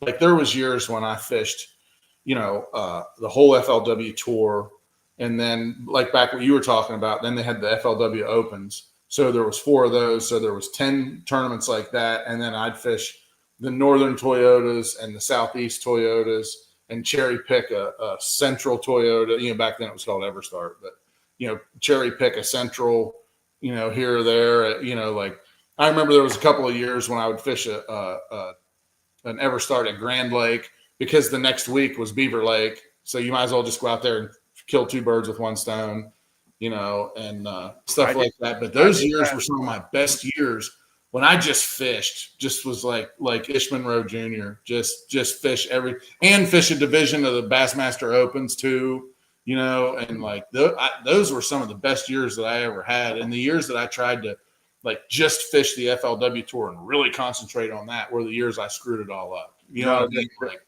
the 2 years I fished the tour, I fished I was always going to fish the Toyotas, but I think I ended up I was fishing the Centrals and the South. Like I was like you, like I would go from one to the next and stuff like that. And I mean, I think, and I know I had 2 kids at the time, but they were fairly, I don't know how it's impossible to do it now. I mean, I got so much other stuff with them going on, but I mean, but I had sponsor help, like I had sponsor help and stuff. So it was the stuff was, all I had was like that paid for. But I mean, yeah, it was, I couldn't imagine. I don't know how some of those guys would only fish like 8 or 9 events, because that's kind of like me and Russell fishing tomorrow. We're just doing it because we just like to stay in the game. Like we learn a lot more from tournaments than from practice a lot of times, because you push it. Well, yeah, and you get like 1 bite, 2 bites somewhere, and you roll out in practice. And we don't know what we really have. And I can't tell you how many times we've won tournaments where we're like, oh, like it's a surprise to us, because we're like, I didn't know that was gonna happen. Like, oh, that was a lot better than what we realized we had, or the opposite, Dude, so, I've had so many tournament days when that went great that people thought, oh man, you're slap on them. Well, I actually was on them, but it was on like my C stuff. Yeah, like I went to it was good. Yeah, went to the spot that I thought was going to be awesome, because I pulled in there and immediately caught 2 4-pounders, and I turned that Mercury on and ran so far away from that spot so nobody would see me. Well, guess what? That was the only 2 4-pounders that were even in there. So this other random spot over here that I fished all through and caught 2 4-pounders over there too, and didn't think it was that good, but it's a place I might be able to catch some. Well, I ended up going in there and spending 4 hours in there instead of 20 minutes, and catch 20 pounds out of there, and do it again the next day and again the next day. You know what I mean? Like so many times it's happened like that, because like you said, what you just said is so spot on. Because you don't pressure anything in practice. As soon as you get a decent bite or 2, everybody runs away, and you don't know what's in there. Yeah. I'd say my second year on tour, I remember, I think it was Daniel Fennell doing all the deals, and he was like, all right, day 2, Todd should have them. Because like I never had them on day 1. And he was like, what happened on day 2? I'm like, yeah, apparently I didn't go to the right stuff. Because like, so day 2, I would go to this, like, I would go to my backup stuff and rush them. And I'm like, what is it? And I would I knew this, right? I knew what I was doing. And yet I would still I would try to be smart about it. I'm like, this is more consistent. I'm going to do this. And every time it would burn me. And then the second day I would there was multiple tournaments where I would like weighing in like dang near the biggest bag of the event on day 2. And where I'd be like in 100th place after day 1 and 20th after day 2 and stuff like, or whatever. And I was going, if I just ever put one of, and it wasn't like anything. Well, one of them was kind of different circumstances at the one Latimer one. that one was just because I got stuck in that fog delay. But other than that, yeah, it's just weird. Hey, I wanted to ask you about this, because like this is what I wanted to ask you. So one, you go into the, do we want to call it entertainment side of things? Sure. I don't know, whatever. So this just don't throw adult entertainment part into yeah, the side. Don't do adult entertainment. Yeah, Right. even though that's probably who's watching it. No. Year 2, they made us get a GoPro. Right? They did away with coiners. They made us get a GoPro. I was so pissed. I remember talking to Luke Duncan, trying to figure out how to, like, Darian Craig, all them. They were like, "How do you even turn this thing on?" You know, I mean, within a couple of weeks, I was pretty handy with it. But I was like, okay, got this stupid GoPro. Filming stuff. Like when I was younger, like I didn't talk to anyone. I didn't tell anyone. Like I was like, you on them? I didn't want to share anything with anybody. Right. And I still am kind of like that. I'm just a little bit more particular now about how I do it, which is funny because I have 700 videos on YouTube, but it was cool. And then I walked away from MLF because of some things, whatever. We don't have to get into it, but everyone should know by now. And then I went and fished the opens, and Scott left too, and Andrew left, and Hallman. And we all had these GoPros. Of course, Scott had been doing it forever. Right. And then we all roomed together in the opens. And then I saw this, like, I'll never forget, the first open we went to, I had my first video ever go viral. And so it knocked me into a different category on YouTube where you could like monetize and do some stuff. And I was like, oh, cool. Because I was thinking, I just made like $8 this month. This is awesome, right? I'm dead serious. I'm like, I just made money off this stupid thing that I hated. Like I hated this camera, and like I'll never do this, because I always said, like, there's YouTube videos that I put out. I had no idea what I was doing. That I made YouTube. I'm telling on myself. Like, I didn't know what a hard drive was. Brittany's like, you can't store all that on your computer. I'm like, what? My wife. I'm like, huh? She's like, you're gonna have to get hard drives with like terabytes. And I'm like, a what byte? And so all this, like, so I got like a 1 terabyte. I get 5 terabytes now, hard drives. But at the time I was 1 terabyte, you know, and I was putting stuff on there. I'm like, well, I don't really want to fill this thing up, so I'll just put it on YouTube because it'll hold it. So I was putting videos on YouTube basically as a hard drive for me, to where I could then erase it from this hard. That's how cheap. Were you putting them on there? But were you putting them live or just not? I was editing them, right? But I mean, there was almost no sound. I mean, I was just like, I don't care. Like, and so I was like messing around with editing, trying to figure out how to do all this stuff, and then just putting them on there with no really, like, no titles, hardly nothing, right? And so at around that time, I was like, I'd made this one video, and I worked on it. We'd won a tournament, and I did it, and I didn't even try to clickbait it. Like, I didn't even know what a clickbait was, because I never watched YouTube. And we had semi got banned from. I had gotten banned from fishing tournaments. They don't let you fish on some of these local lakes if you fish the tour. Right. Anyways, this guy wrote in this new rule. We had won a tournament, like back-to-back events, and he had put in there, like, anyone that fished the tour or whatever is not allowed to fish anymore. Well, he didn't know I had quit, right? So like a month later, he finds out, and he's like, well, anyone who's fished the tour in the last year is now also not allowed to fish. So I had that footage of us winning, and so I went on there and I like showed a picture and I put banned across it, right? Well, I didn't think of it. Well, it looks like I was like, we were cheaters. Right. Right. Banned, but I was just doing it like, because I didn't know, you know, I was just like, this is a funny thumbnail. And then it's still my like #1 video of all time. So anyways, like social media. And then I stayed with Scott, and then all of a sudden I saw the YouTube thing with me going, and I was like, and before that we had FLW and Bassmaster, and like we had all these things that were these platforms, and like us, we had to fish to have these platforms. And it was the first realization really quickly. I was like, oh, I don't need them. I don't need that platform. It's nice, but I don't need that anymore. right? Or what? I'm not having to like. I wasn't imprisoned by it, right? Right. I was going, oh well, that means I can do anything I want to do, and this other stuff's pretty fun. And all of a sudden, it just materialized to how it is now, to where it's pretty cool. I mean, either way, it doesn't matter. Like they're like, hey, are you going to go fish the elites or fish this? I'm like, I don't know. It's changing. I see it changing. And then you done these TV shows, like you didn't walk away from fishing, right? I fish more now than I did before. Right. So and then I fish so much and then make these videos. Like I'm working now more than I ever did my entire life. And a lot of it's fishing, a lot of it's editing, a lot of it's going about making YouTube stuff.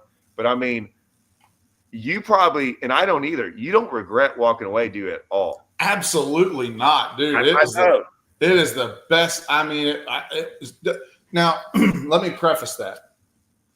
I would not trade the 23 years that I drove all over this country and chased those fish, made so many friends, a lot of guys that I still keep in contact with today. Some of the, just some of the best people in the whole world.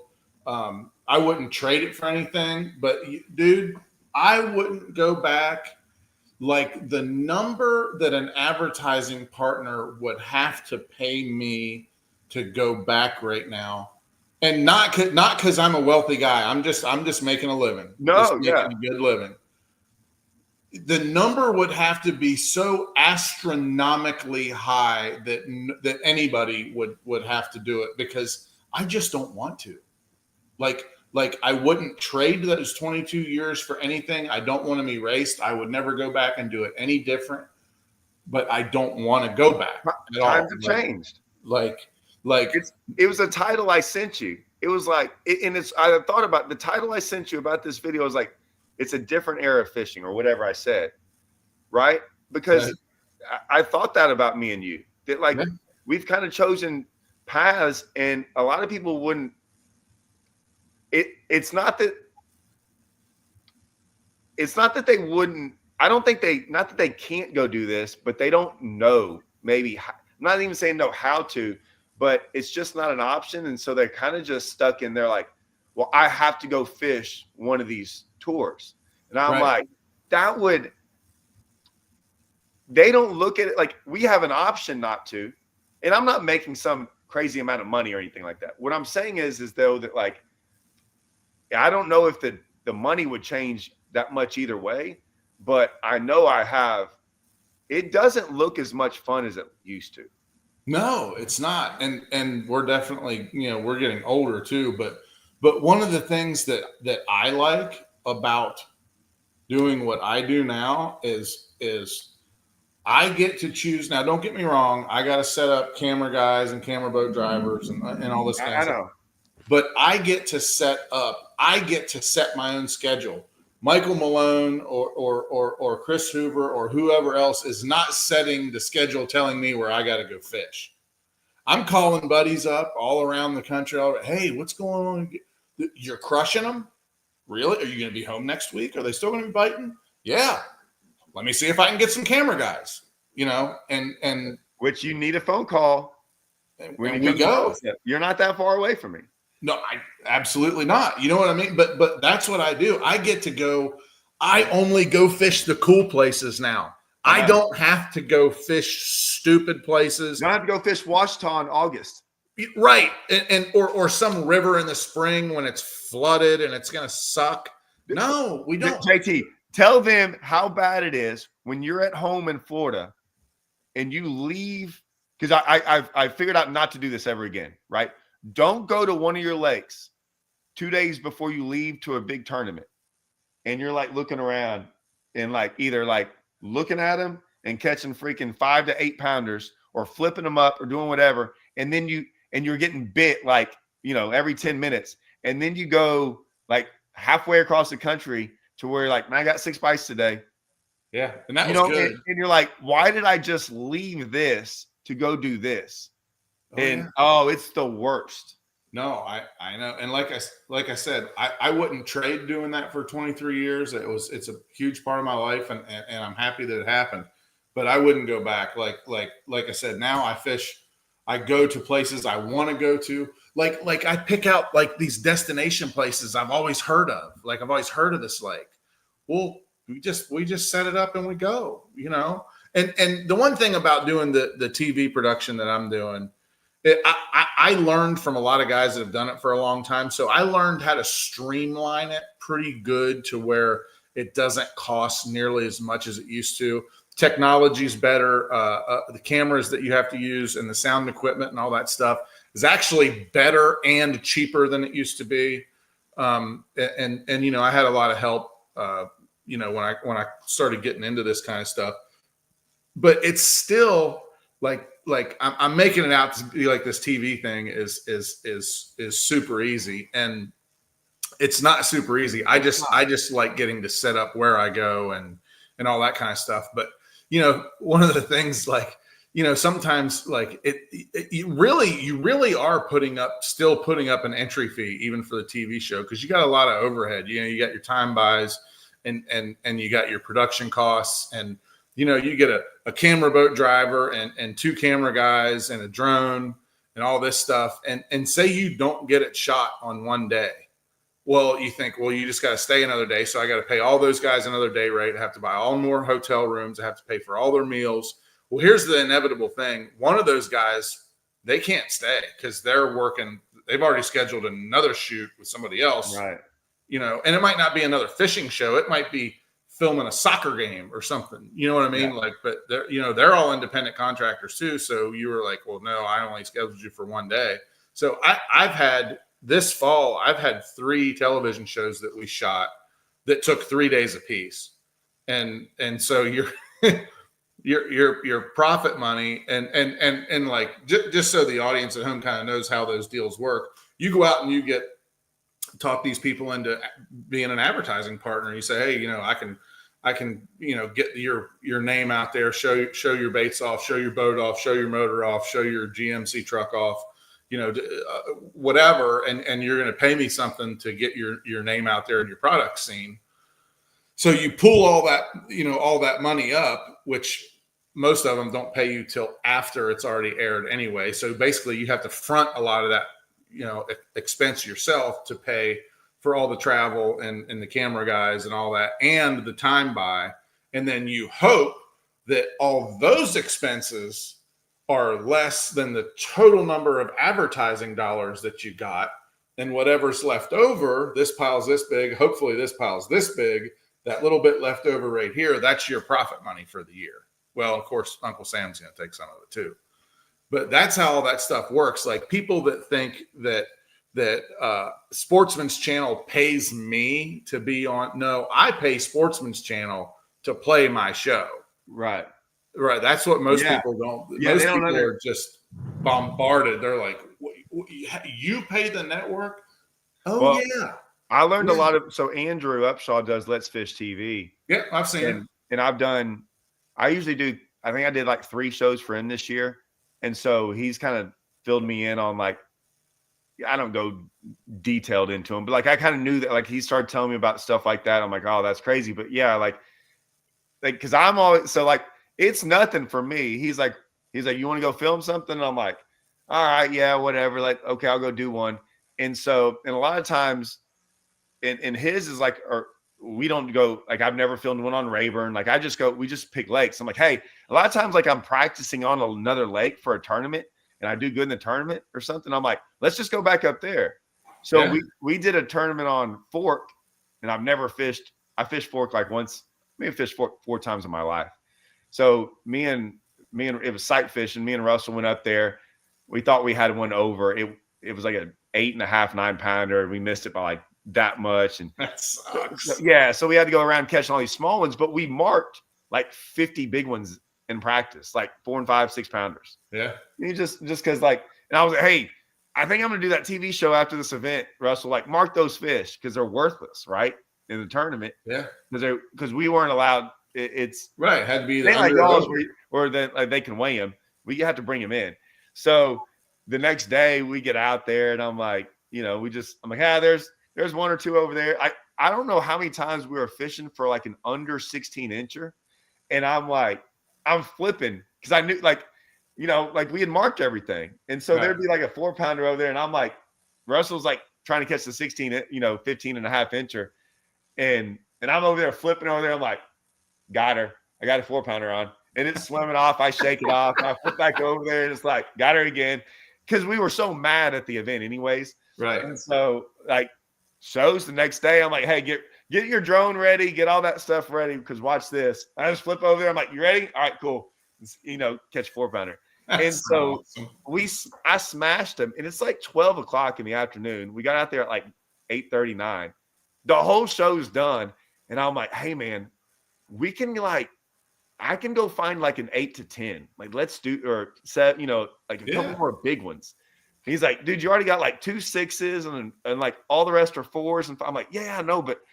And they're like, the longer we stay out here, the more it wasn't Andrew, but like you said, I'm always wanting to stay later. Mm-hmm. It's like, what do I care? And everyone's always like, yeah, but we got it done, dude. We can show's over. And I'm always going, yeah, but we can make it really, really good. Right. So when I did the Pro Team Journal stuff for Strike King, I was always like that too. Like, yeah, but we like one more giant would make it. Like, dude, we got 50 fish on film. We're good. I'm like, all right. Yeah. Well, so most of the guys that work for me, we do one guy's on salary and then the other guys are on day rate. So it doesn't matter if we get, but trust me, there's been some days when we've had a decent day and I catch a good one and wrap up the show at 2:30 or 3 o'clock. And I'm like, fellas, I'm done. Let's go. But most of the time I'm the same way. I'm like, okay, so I'm going to shoot an outro with this fish, but I'm not going to totally let it go. And then I'm going to just let it go without doing an outro. Right. We're going to fish a little bit more because maybe I'll catch a 7-pounder instead of the 6-pounder. You know what I mean? Close the show on this next one. And I'm like, and every once in a while it'll be like a big one. I'm like, oh, all right, cool. And then if not, but I can't tell you, they're always, we've done shows. I did one this year on Bodark. It's a new lake. And we'd been up there smashing on them. And I'd just gone up there. I didn't know anything about it and went up there and crushed on them flipping. And I'm like, hey, I can go flip bushes and catch like 50 a day. Like, this will be a good show. So we went up there and I'd caught like 1 or 2 frogging. That's really what I wanted to do. And I went and did this whole flipping deal, caught like 30. They're all little. The only big one I did, I lost it, like a 6-pounder. It's like 2 o'clock. And I'm having to make that phone call like, hey, because he's like, hey, is it going good? I'm like, I don't think we have a shot. I don't think we have one fish catch, because you have to have so many fish catches. Mm-hmm. And I'm like, we got fish, but they're not TV. Like, this is, I don't know what we're going to do, dude. It's not going to be good. I'm going to go make this last effort thing up here and throw a frog and then all of a sudden, I get back up there and I figured it out. And it was like, of course, when you're frogging, you can have, if the cameraman's good and we got a good one, it can make the whole, and it's just like, I start catching big ones and the thing, he's on it, and I'm like, in an hour, the whole show's done. We crushed on him. And I was like, oh, we got it done, man. Luckily. But I guarantee you've had so many shows that went that way. Oh, dude. And you get almost the same rush as, not quite as winning a tournament, but you get that same, rush of when you start figuring it out and they start biting and you can see it, because I proof everything before some of these, some guys that do TV shows, they just send all the footage off to a production house and they don't see it till they see it on TV. Right. Well, honestly, I've never watched any of my shows on TV. I just honestly got this cable box thing to even watch. I don't even watch. I watch stuff on the phone, YouTube and stuff like that. I don't even watch it, but I do watch every one of them because my guys are the ones that are editing the show. So I see every one of them, but you can see, because I was there, so I remember, but when they send me the stuff back to proof, you can see the angler, whether it's me or my guest, you can see the attitude change when you're like, switch. click. Oh, now I know what to do. Yeah. Dunk, dunk, dunk, dunk. You know, it's like the body language changes. Like, and I think the casual viewers probably don't see that stuff, but I think like guys that are into it, and probably guys that don't watch a lot of fishing TV, they're probably sitting at their house on a Saturday morning because it's raining, and is the only reason why they're not fishing themselves, or their wife's making them go do something in 2 hours, and they're sitting around watching TV waiting for whatever they got to go to Bed Bath and Beyond or whatever. And I think those kind of anglers, like, I think they see that kind of stuff too, and I think that's what really gets them into some of the shows out there, because there's some garbage on TV too that I've noticed now that I actually have a box that I can get a lot of these outdoor programming channels and stuff, and there's a lot of really good shows out there too, but there's some stuff that's it's not really good either. And the same thing with YouTube. There's obviously some awesome stuff on YouTube, and there's really terrible stuff out there too. Well, I don't watch YouTube like ever. Like I've never, I just don't watch it.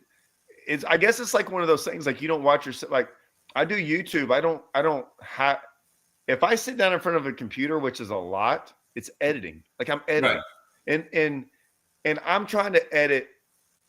It's weird too, because I can do certain videos that YouTube really pisses me off too. It does, because I'll go out there and sometimes make like some, what I think, like I'm proud, like there's certain videos like I'm like, if you ask me, I'm like, I'm more proud of that than winning some tournament. Like oh, yeah. Really proud of it and stuff. And it might be like bottom 10 of my ever videos, right? And some every time. And I do YouTube stuff too. Every time that I think it's awesome, it's right. Terrible, and the things that I think are stupid get 100,000 views and right, whatever, and you're like, so even like on TikTok and stuff, and I watch this stuff, and one of the reasons I got into YouTube, I watched a video one time on YouTube, like someone sent it to me, and I was like, they're like, watch this. I'm like, oh, that's the worst thing. It made me not want to ever watch YouTube because of watching that video.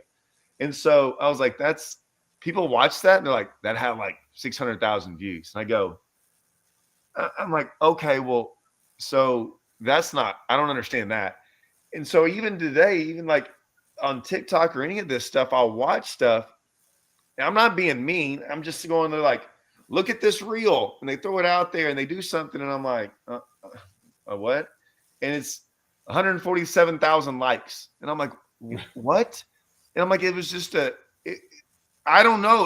Like I'm like, okay, my brain doesn't work that way. Like I don't understand that. And I don't understand why that's even a thing.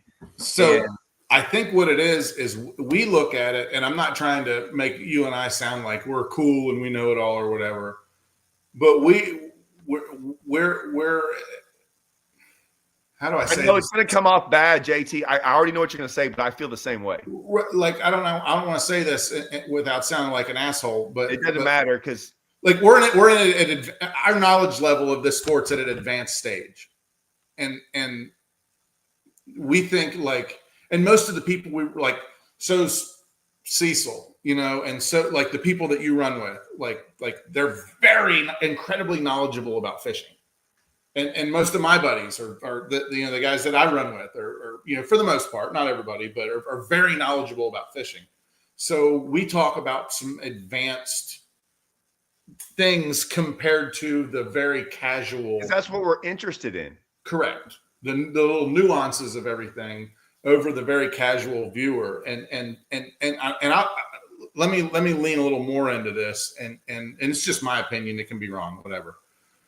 But one of the reasons why I do like YouTube is that I can search and watch exactly what I'm interested in. Mm-hmm. Whereas even don't get me wrong, I look at TikTok and I look at Facebook, but still as you're thumbing, as you're scrolling, they're giving you things that they think based on your algorithm and other posts that you've stopped and slowed down on before, what they think you want to see. Where when I go to YouTube, so just for instance, I'm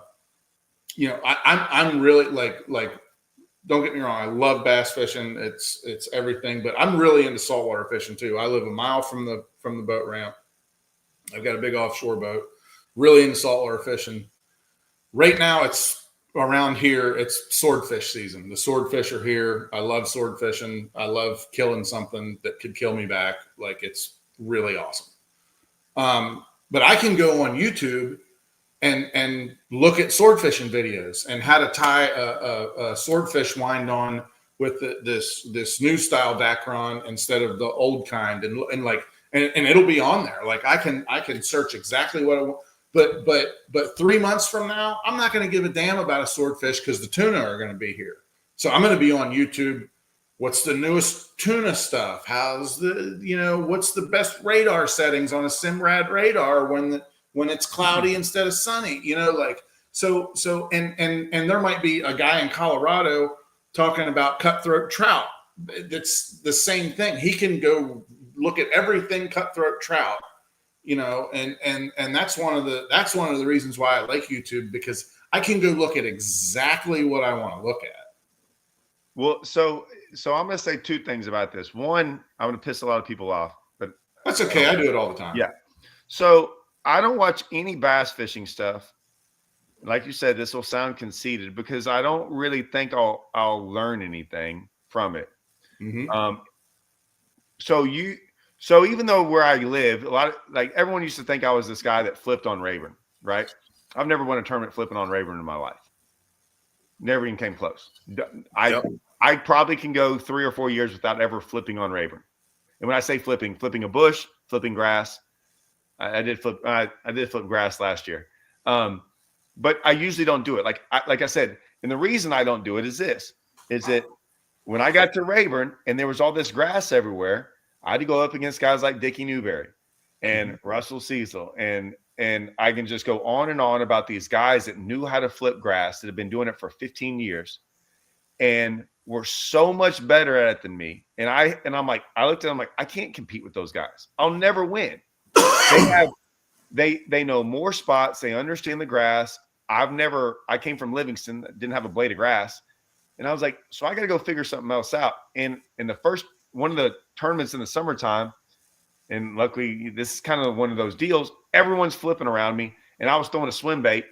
This is back before like swim baits weren't even a thing.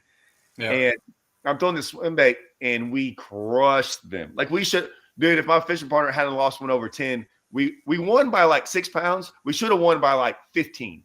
And it was like my second day ever throwing a swim bait, because I was like, hey man, I don't know what happened, but I'm catching these 4 and 5 pounders. Like, I lost a 9. I was like, I think we're on to something. We didn't even know, like, for the first 2 hours, we never caught a fish. We didn't even know what we were doing. And then all of a sudden, like, it got sunny and it got right, and we started crushing on them and everyone's flipping around us. And we're over there reeling the fish in. Like, people are probably looking at us like, what are they throwing? So it took me, I'm like, okay, well, this is how I'm going to fish, right? Well, I didn't know. Now I know how to flip. I catch them that way. I don't know like Tim Renault. Like, Tim Renault's like next level. You're probably next level. If you did a video, and I wouldn't knock you on this, but if I wanted to learn something from you, like really learn something, and this is not your fault, but I'd probably have to be in the boat with you. Yeah. I'd probably have to ask you like 1,000 questions. And I don't do that, but I would just be, especially if you're flipping grass, you're going to make 5 million flips standing right next to someone. And you can just talk about things like, hey, what about that? You ever do that? Okay. Yeah. And you learn it by not asking questions, but just by the conversation that goes on. Absolutely. And it's funny that you said that everybody thought, you flipped all the time on Rayburn and all this stuff. And down here in Florida, I do. I flip a lot, and I have won, a lot of money flipping in places. But I guarantee you, if you took my last 10 years on the FLW tour, whatever $1 million or whatever that I made in that last 10 years, I would be willing to bet you just off the top of my head that 65% of that, possibly more, was probably caught on a crankbait. Right. But nobody knows. And I'm not talking about just deep crankbaits. I'm talking about just in general crankbaits, just in because it fit a style that I developed into of like not getting stuck into. It was a very effective bait for not getting stuck into areas. I think that was a detriment at the beginning of my career. That's why I won a couple tournaments at the beginning of my career, but I was very inconsistent throughout. It was getting stuck on a certain pattern and a certain, like if the first fish I caught the first day of practice was on a laydown tree, I just looked for laydown trees. 5 million of them. Yeah. I don't care if it got warm, if it got cold, if the water muddied up, if anything, they're on laydowns. I'm looking at laydowns for 3 days of practice and 2 days of the tournament. That's what it. So later in my career, I developed kind of a keep moving. And now, don't get me wrong. If I went down through just using laydowns, for example, if I went down through a stretch of laydowns with a square bill crankbait and I caught 3, I turned back around and flipped all those trees. Right. But I didn't flip anything without throwing a crankbait by it unless it had a glob of junk pulled up where you just couldn't resist. But like I said, most of that, and I'm not saying I've won any tournaments on crankbaits or anything, but just that, getting a 10 grand check every week or almost every week, like a lot of those fish came on some kind of crankbait. I'm trying to think in 2 years, if I caught one cranking in 2 years on the tour. I promise you, I know, but see, that's just crazy. And yet a lot of people think I crank, and I do crank it. Like I won a lot of tournaments on Livingston cranking, a lot on Toledo, a lot on Rayburn, a lot around here. But when I went out and ventured out to other lakes, like I said, I still went and did a lot of different stuff. And now hybrid hunters, I'm not calling that a crankbait, but other stuff, I just didn't. But it's like you said, I wouldn't have learned. I'm probably not going to learn that stuff unless I'm around someone and we're just in a boat all day long to get like the nuances. I get trashed on sometimes and I don't really care. And I probably should leave it alone, but I'm going to open my big mouth and say something about it. Every once in a while, have you had a problem following me along in anything I've been talking about? Not at all. No, I've never run into any fisherman or anyone I ever talked to. They're like, Todd, you're hard to follow. You talk in circles and things like that. And I'm like, I've got a lot going on up in here. And I think when, like, if we talk fishing and we talked about flipping grass, you can make a YouTube video that was pretty much 20-minute long and would say like 90% of grass. Yeah. Right. Like you would cover the 90%. But that 90% is worthless to me. I already know that. I need the other 10. Yeah. The other 10 takes 5 years to learn. And so if me and you are talking, and I think that way, I think a lot of times, like when we all talk fishing, the 90% me and you probably never talk about. Like me and Ish talk about sight fishing all the time. And the stuff most people would ask, me and Ish have never asked each other. Like we already know that stuff. What's the other 10%? And we are already calculating in that 90%. That's already in our conversation, even though it's not being talked about, right? Yeah. So like if me and you talk flipping, we're talking the 90% we're already thinking about, and it's just understood. And so when we go into great detail, there's 1,000 things that we're not saying, but we understand, and it's just insinuated. And then we're trying to get into the great detail. And so if those guys sometimes want this answer in fishing is, well, it's sunny outside, so go flip this because of shade. And I'm going, well, that's about 5% of about why that fish is there. And so if I start telling you all the other things that I think matter, you're like, man, you're all over the place. I'm like, no offense. If you're not thinking that way in fishing, I don't want to say there's the problem, but that's the way we all think. And when me and Russell get on the phone, like, and we're talking, like, we got a team tournament and stuff, we start like, hey, well, this happened, this happened, this happened, this happened. And all these things start happening. And all that goes into of one reason why we caught one fish. Yep. And then we're able to go like put a pattern together that is better than most. And if you're not putting all that in there, well, it's sunny outside and I went and flipped shade. I'm like, okay, well, good luck with that. Right. You know what I'm saying? And so I think some people are like, man, you're hard to follow. Well, I'm like, man, it would be hard to explain everything that I'm thinking that actually truly needs to be thought of. Right? I'm like, I don't know. I completely agree with you, and I have to interject a small story into that. It was sunny, so I went and flipped shade.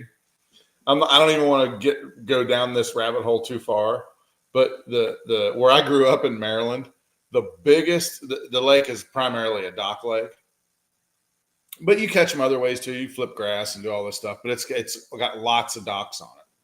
The biggest bag of fish I ever caught off docks in that lake was during the remnants of a hurricane coming through. It was windy, raining. I mean, just like that you would think to do anything but skip a jig under boat docks. And I caught probably one of the biggest 5 bags that's ever been caught on that lake under boat docks, as far as you could skip a half-ounce jig under boat docks during like I said, not a hurt, but the remnants, of a hurricane coming through. So, like you said, that was 5% of why that fish was in that shape. You know what I mean? Like, I've been trying to make these. I made a video. I might just put it out there and okay, I'm gonna do this for the guys who follow me. So get ready for this. The last video I made, and I haven't even edited it because I got through with it and I go, all right, that's probably the worst I've ever done of being like all over the place. Because I was trying to explain this one thing and it was to comments, and I'm like, all right, let's dive into this. Let's see if they can follow. And I got through with it and go, I haven't rewatched it, but I was like, oh, they're going to eat me alive on that one. And now I might just put on there. I might do it as a gag of like, okay, y'all want to watch this video? Because here it is. Yeah. But what it was is about like fish in the sun and kind of the shade thing and all these things about like how we viewed before live scope, which was, like you said, there's all these docks. If like docks wanted to be, if fish wanted to be in the docks for shade, there's go to a lake and there's 1,000 docks. Well, there's probably 100,000, a million fish in there. There should be a fish underneath every dock, correct? Because there's shade there, but there's not. But then on live scope, you go out there and wander around and there's freaking 5 million fish out there floating around in the freaking dead sun, not worried about shade whatsoever. Like 95% of the fish are swimming around in the sun all the time. Oh yeah. They're literally called a sunfish. Like they're in the sunfish category. Right. So, they are. So I want to tell some guys sometimes like, hey, look, I know, and I'm not saying there's not times where a fish isn't in the shade. I'm just saying they're not like us. Like if it's 100 degrees outside in a park and there's 100 trees out there with shade and you put 100 people out there, every single one of those trees is going to have someone sitting underneath it going, yeah, I'm in the shade. This like it's hot outside, right? But I don't think fish are necessarily like that. And I wanted to make this video and say that without going, hey man, sometimes, and the reason I wanted to say that is if that's your mindset in fishing, sometimes a hurricane's coming through and you're looking at all these boat docks and it's cloudy going, well, they shouldn't be underneath there. For us, it's great because you went and made a whole bunch of money and freaking caught a big bag. Yeah. But in all reality, it's hurting some of these guys thinking that way all the like not about the sun, but about everything. Like, well, they say I can't catch them doing this because it's the books have always told me not to do that. And I'm just like, man, those books are wrong. Oh yeah, they're really wrong. And forward facing sonar has taught us so much about all that stuff. But dude, I just jotted a couple of things down because when you were talking, 2 things came to my mind that I think probably the viewers would love to hear this stuff. But you were talking about docks and shade. But I'm going to make this kind of quick. It's going to take a minute or two, but I think to a lot of people out there, this is going to be very relevant. So when I was growing up in Maryland, the lake that I fished most of the time, Deep Creek Lake, it's like halfway between the Baltimore, Washington metropolitan area and the Pittsburgh metropolitan area. So you got all these rich folks come to that lake in the summertime, boat docks all the way around it. A lot of times in the middle of the summer, we'd have night tournaments, and they were literally 8 o'clock at night till 8 o'clock in the morning, 12-hour tournament all night long. And we would always catch them pretty good. And then and when it started getting towards the end of the summer, the moon would be up, and especially if it was really bright, the weights would plummet, and whoever would win would be all over the place, and the weights would plummet, and everybody always said that, oh, that's because the fish, they're feeding it because the moon's up. Fish are feeding at night. They can see. They can see. They can see. So they can feed at night. Whatever. So long story short, my partner and I, we unlocked the damn code. We figured it out. And what it was fishing in the shade. I cannot make it up. You had to be in a productive area of the lake, in a creek arm, in a place where, fish live.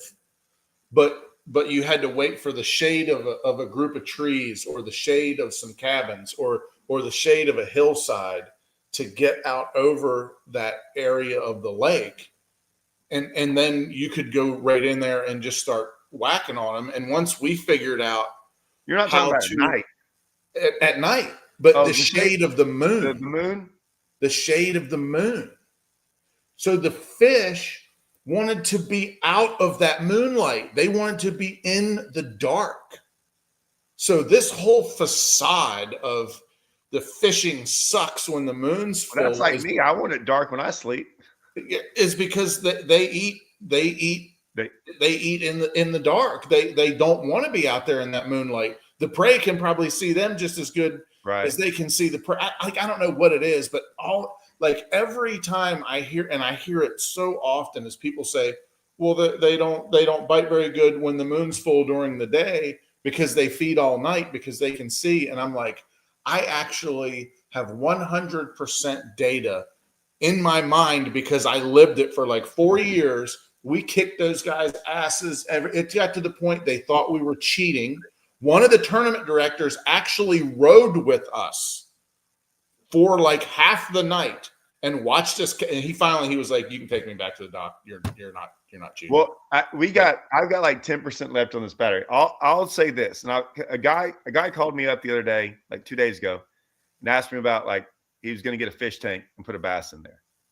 And he was like, "Hey, I know you had one. Like, talk to me about it." So I told him all the things that there's no videos about any of this stuff, right? I'm going to tell you the other stuff you need to know. And I said, and it carried over. I said, look, here's the one thing. You can't feed it enough. It's impossible. Like you can't. Mm-hmm. It's impossible. And I said that I had that thing for like 2 years, and it could eat nonstop every day, 24 hours a day for the most part, if the water was good. So it would get sick at times for like 2 or 3 weeks, and it was bad. It was bad water quality. That's all it was. And that fish, if the water quality was good, it would eat all day long, every day for a year. You couldn't just, it was amazing. I could go on and on about this stuff, but it could go 3 weeks without eating too. And it would sit on the bottom. It was because I needed to change the water. I had to start figuring this out, but it was all that stuff. And so I was like, and I was telling him, I'm like, so you're going to have to like semi put it on a diet of like, you can't just constantly feed them. Cause I used to like catch thousands of shad and freeze them in big giant Ziploc, and so I got 4 or 5 a day and feed it to them. But I said, what I learned is, and this is when I knew it, is we had a place, me and my son would go catch these crawfish. You catch like 400 or 500 of them, like little ones, mm-hmm. And I'd keep them outside in a little kiddie pool and grab 20 of them and throw them in there. You couldn't do it with minnows because that was his home. And even if he ate all the minnows, it'd stress him out, other fish being in there. So he either stressed him out or he tried to kill them all and wouldn't eat them. Yeah. So crawfish, he didn't mind them being in there. But if you put 40 of them in there, and he could only eat like 8 at the beginning, he'd go eat 8 of them real quick. He'd be full, and then the rest of the time, like those crawfish would be in there, and you wake up like a day later, maybe a day and a half, they're all gone, and you're going, dude, like what did you do? Like that's insane, right? Well, one day it was late at night, had some friends over, and so it was really bright. It was lit up over there in the dark, and we were like doing something over here, and it was in the corner, and you could see it. And that fish in the tank, wherever we were, that's where it sat on the side of the tank. So if we were on this side of the house, he would be on that side of the tank, like looking at us. Like he would do this on the front of the glass if you walked in the house, because we were food, right? We were going to give him food. He related us to food. Yeah. So normally he's always on. We were all sitting in the living room. He should be on this side of the tank, but he wasn't. He was on the other side. And I walked over there, and there was one crawfish left. And I did this all the time, but at the time, I never paid attention. I never saw it when it got down to one, but there was one crawfish, and it was sitting there on the side of the tank, and he was hovered over it, not looking, just that's where he sat for like 2 hours, and we were doing stuff, or maybe not 2 hours, like an hour, and he never moved. He just sat there like this, and every once in a while he'd swim to this side of the tank, look at us, and then go back over. And then all of a sudden, out of nowhere, he just goes, and then you can see that crawfish take off, and he freaking eats them. And I was going, that's what he does. He sits there. I know what he did for 12 hours. That fish sat there on all those crawfish. And in my mind, it's like, okay, I can put one more crawfish in my stomach. And when that moment hit him, he went and ate one. And then he was like full for like 30 minutes or whatever until like, and I swear, like if he had the opportunity, he would do that nonstop every day for 365 days a year, would just eat that one if the water quality is good. Everything. It wasn't because he was hungry. Fish don't get hungry. Like when the water quality was bad, 3 weeks, he would never eat. Right. But if it was good, and he would just eat, and nothing would stop him.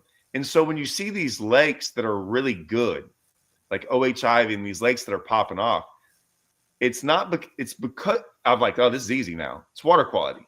The lakes that are awesome are water quality so good that those fish never stop eating. And it has nothing to do with barometric pressure or any of that stuff. And LiveScope kind of showed us that, like, you put a bait in front of a fish's mouth, it might not eat it, but it's interested enough to come look at it and go like, maybe.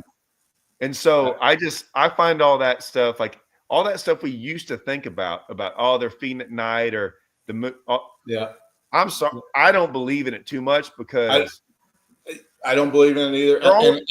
Dude, I've got so much stuff written down here. They're trying to survive, JT, right? I mean, they're trying to survive. They don't know when their next meal's going to get. I've got so much. We're going to have a part 2 because I've got so much stuff written down here. But one thing I do have to tell you about that moon phase, I talk about this all the time. I'm going to try and make it as quick as I can. But at MLF, we have statistical data. We know when every fish is caught, where it was caught, what time it was caught. Right. The live running score tracker, it's a minute ago. As long as it took the official to get it punched in, it's up and it's live, right?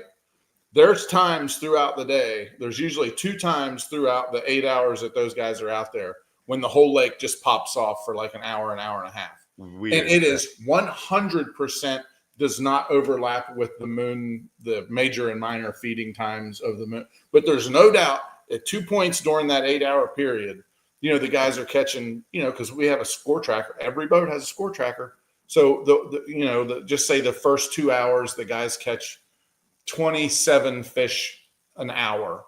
And then like the third hour, for whatever reason, and I'm just using this as for example, the same guys catch 137 bass. And the next hour they catch 64 bass. And then the next hour they're back down to in the 20s again. And the next hour they're in the 20s again. And the next hour they're feeding again, but it never overlaps.